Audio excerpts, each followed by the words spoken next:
नमस्कार, मी पुंडलिक ताडकर. मी आपल्याला आज दाखवत आहेत दिंड्याचं पान. हे पहा, दिंड्याचं पान.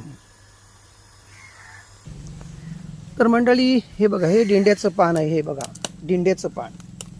तर हे दिंड्याचं जे पान आहे, खरं तर मोठ्या झाडाखाली छोटं झाड वाढत नाही असे म्हणतात. हे बघा, दिंड्याचं पान.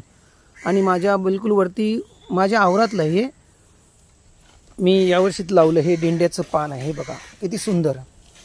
तर मोठ्या झाडाखाली छोटं झाड वाढत नाही अशी एक म्हण आहे. पण मात्र हे दिंडा तसा नाही आहे.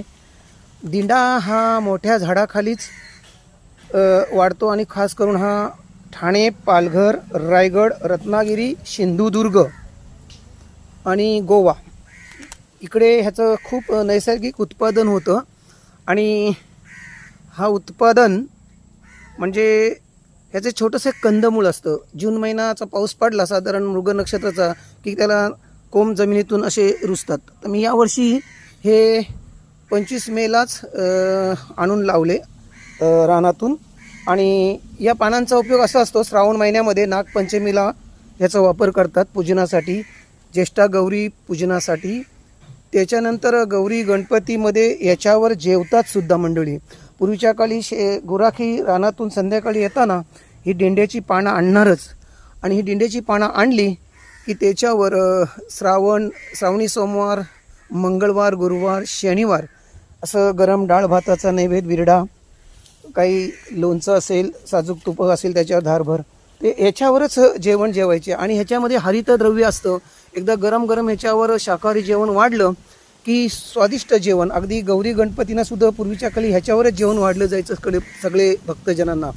आणि शिवाय हा धुवायचा व्याप नाही. हा एकदा टाकला आपल्या परसबागेत किंवा शेतात तर याचा खत होतो. तर हा दिंड्याचा झाड तुम्हाला दाखवला मी माझ्या आवरात परसबागेत यावर्षी पहिल्यांदाच लावलं. ते बघा. आणि ही झाडं आहेत बघा, वरती सगळी झाडं आहेत. म्हणतात मोठ्या झाडाखाली छोटं झाड वाटत नाही, मात्र त्याला एक दिंड्याचा पान हा एक अपवाद आहे. म्हणून ते एक गाणं सुद्धा आहे, दिंडा मोडग पोरी दिंड्याला पीक भारी, दिंडा मोडग पोरी दिंड्याला पीक भारी. अक्षरशः कवी लोकांची कल्पना असते या दिंड्याला पीक आहे. आणि तो सुद्धा लहान असून पण मोठ्या झाडाखाली उगवतो. त्याचं एक छोटंसं कंदमूल असतो. तर तुम्हाला मी एक दाखवली माझ्या आवरात यावर्षीची लावलेली मी दिंड्याची रोपं. याचा वापर देवाला नैवेद्य, गणपतीला, गौरीला, पिठोरीला ह्याच्यावर नैवेद्य आपण दाखवू शकतो. असा हा दिंड्याचा पानाचा महिमा. मी पुंडलिक ताडकर रजा घेतोय. धन्यवाद.